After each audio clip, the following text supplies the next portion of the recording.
It's Chris Smith time. Oh, hello, everybody. It's me, Chris Smith. Listen to my voice. Why does it suddenly sound like this? It didn't earlier.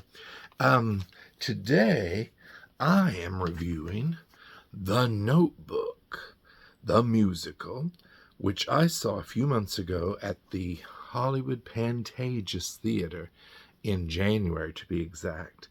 And I'm ashamed because it's May when we tape this. But I get behind, y'all. I'm sorry. I'm gonna do better.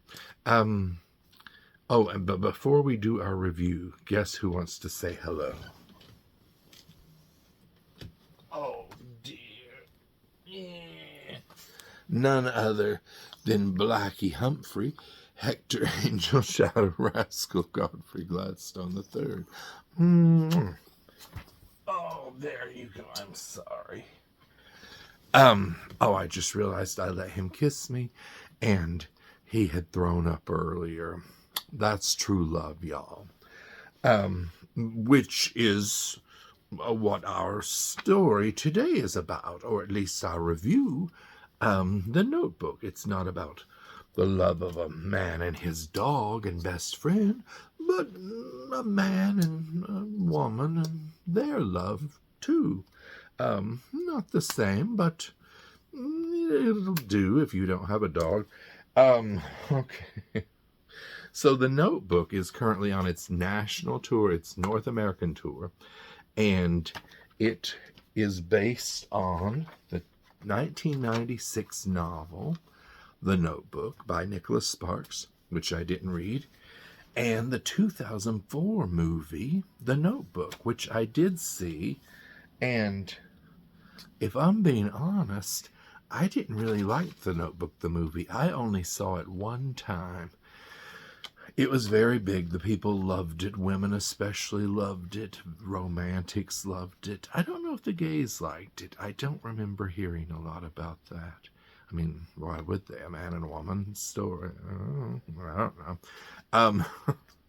But it just didn't do it for me. And part of the reason was the casting in the movie.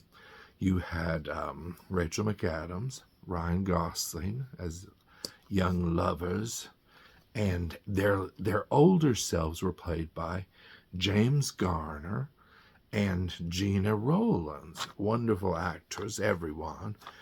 But I just, all throughout that movie, I was like, I just don't believe that Ryan Gosling would grow up to look like James Garner. And I certainly didn't think that Rachel McAdams would look like Gina Rowlands. We couldn't have done better with the casting and made people cast people that looked a little bit more like them. But that was one of my issues. I just thought it was a little too syrupy, sentimental. But I'm excited to tell you that with The Notebook, the musical, I finally got it. And I'm like, okay, now I see what the fuss is all about. So The Notebook is about a young man and woman. His name, of course, is Noah, and her name is Allie. And they meet and fall in love, and then they're separated. I won't go into all the details about what happens because I don't want to spoil it for those of you who haven't had the last 30 years to read this book or to see the movie, or, you know. And now there's the musical, so I don't want to spoil it if you're going to that. But they're kept apart for many years, and then they meet again. And that's where it gets interesting. Now, I also had problems with the casting when it was on Broadway. Now, they do this thing where there are 3 different people playing Allie and 3 different people playing Noah. And they're playing them at different ages in their lives, even though young Allie and middle Allie and young Noah and middle Noah are pretty close in age, and then you have old Noah and old Allie. Which often happens when you have these shows like The Cher Show, or I think they did it with the new Dolly Parton musical, Dolly, which I had an out-of-town tryout in Tennessee somewhere. mean, they had 3 different Dollies, and then they did it with Donna Summer. They had 3 different Donna Summers. And sometimes I just don't think you need 3. 2, I can understand, a younger one and an older one. The younger people could play the middle-aged people very easily. But why do we need 3? Why is it the rule of 3s, and maybe that's why they do it? So that's one thing I don't like. But so they're casting on Broadway, and now this show, it had a 2019 workshop at Vassar College. 2022 they had a run in Chicago, and then they premiered on Broadway March 2024, and at the Gerald Schoenfeld Theater in New York, and they closed December 15th, 2024.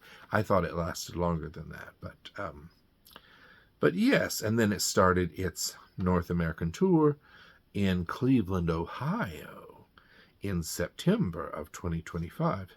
So this tour has been running for, better part of not a year yet, but it's got its footing. It's a well-oiled machine by now, and of course everybody in it is very good. But here's the thing. So when it was on Broadway, they had young Noah and young Allie. Then they had middle Noah and middle Allie. And then they had old Allie and old Noah. Now, I'm all for colorblind casting. I love it. I've used it. What confuses me in this show is I don't know why you need to change the race of Allie when she gets old, and Noah when he gets old. And I mean, the story involves Alzheimer's, and she doesn't know who he is in her later years. It's a tragedy, and it's very sad. So I was like, maybe they were saying that she doesn't recognize him, and he could be anyone, and she could be anyone. She doesn't recognize herself.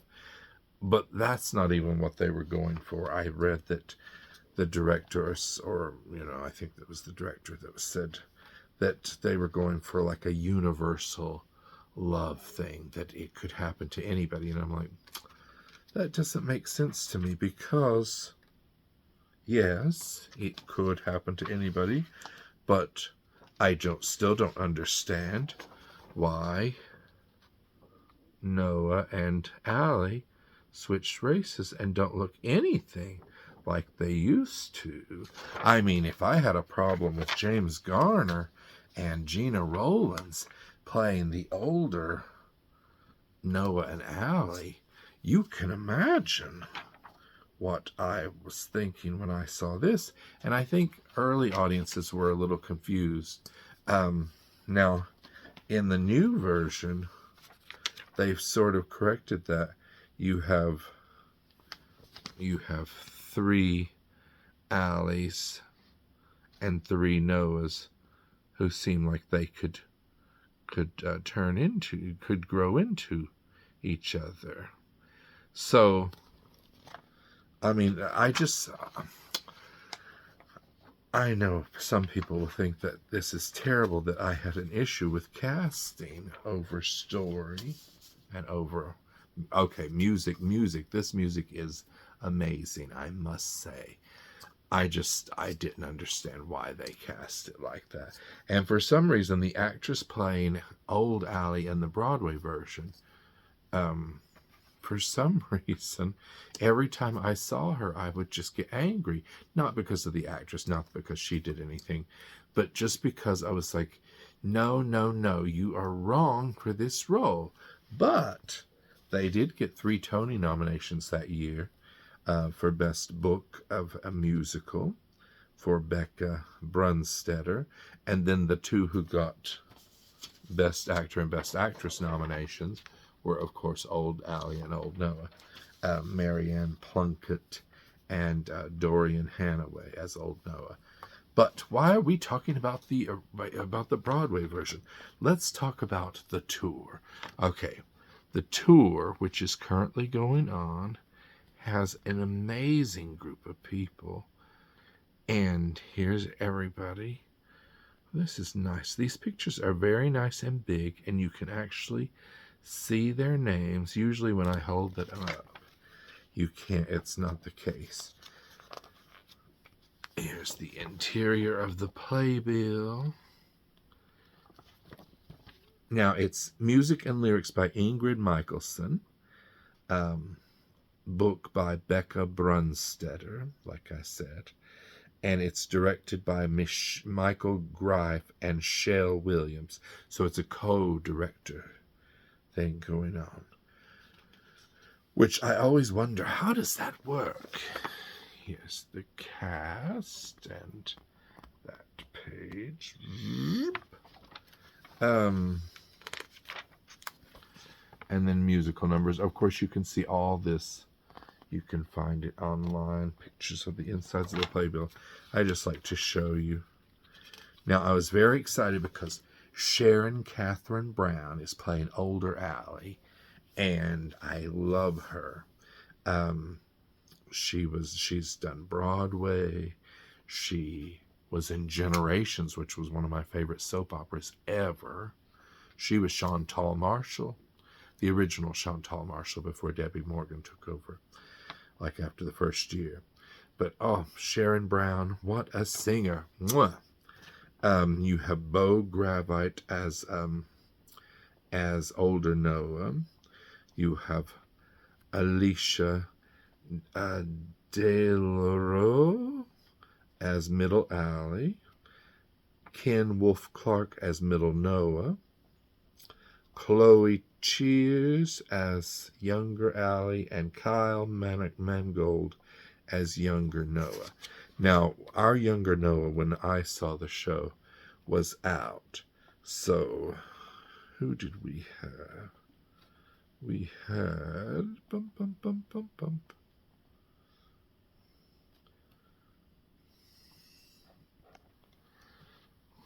We had Caleb Mathura as our younger, where did he go? Yeah, there he is, as our younger Noah, and he was very good. And like I always say, anyone who is on one of these tours or who is on a Broadway stage or a regional theater, they cast really good people. So you're going to get good people. If you have an understudy or a standby, you're getting good people. But everybody was excellent. Now, let's talk about the music. I didn't know a whole lot about this show because I was such a non-fan of the Notebook movie that I just was like, eh. But I did think the artwork was beautiful when I first saw it when it was on Broadway. And, but Ingrid Michaelson's music, my goodness, it's so tuneful, and it flows in a different sort of way that is sort of different than, of course it has that pop feeling to it, but the melodies are just so gorgeous that they wash over you. It almost does feel like this is like a nice watercolor, I think. And it almost feels like a painting, like colors are pouring over you. Sounds like I've been smoking something. I haven't. Oh, that's a good idea. But so I had to start listening to that album, and it is gorgeous. It really is. I can't say enough about it. Here is the poster. I have this hanging in my living room currently. Now, in the Broadway poster, I noticed that they didn't have the little details in the backgrounds. I don't believe there were birds or scenery around. I think it was more about the couple. And I must say, this is a very nice image. It really says it all. I still don't know why we had to have 3 people playing each of those people, but maybe it's better to have a bigger cast. And the harmonies, oh, the harmonies, it's glorious when a big group of people sing. Here's the magnet. You know how I love to shop.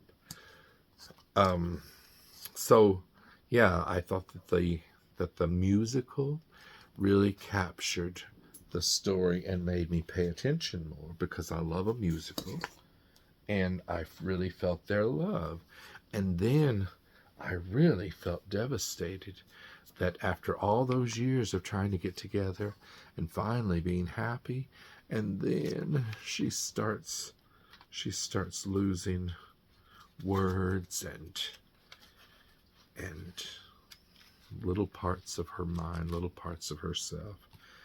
And Sharon Catherine Brown just played that beautifully, and so did Bo Gravite. Am I saying his name right? You know who was one of the standouts for me? Connor Richardson, who was playing Johnny. Yes, he's like one of the physical therapist guys, one of the caregivers at the nursing home. And there was just something about him. It was like a star quality that just popped off the stage. He was really, really good in his role, and you really felt like he cared for these patients. But everybody was excellent. And it's currently on tour. Let's talk a little bit about where it's stopping next. Okay, now I'm in the dining room. Okay, now you can see this tour stuff online, but I like to tell you too on my videos, just to do a public service announcement. You can go to notebookmusical.com and see these tour dates, but they're currently in in Charlotte, North Carolina.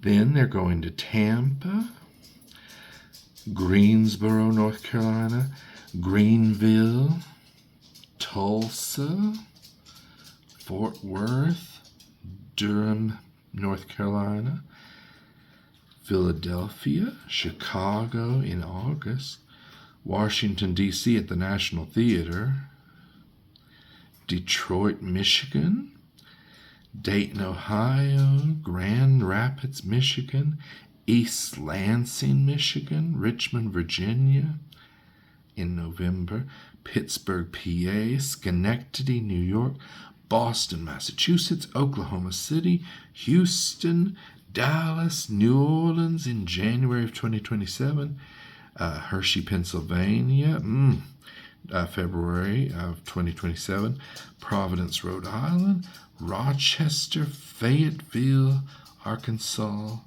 Huntsville, Alabama. There's plenty of dates coming. Fort Lauderdale, Fort Myers, Naples, Florida, North Charleston, South Carolina, Birmingham, Alabama, Atlanta, Georgia, Tucson, Arizona, San Jose in May of 2027, and Sacramento in May of 2027. That is wonderful. So lots of opportunities for you all to still see it, and I highly recommend it. And listen to that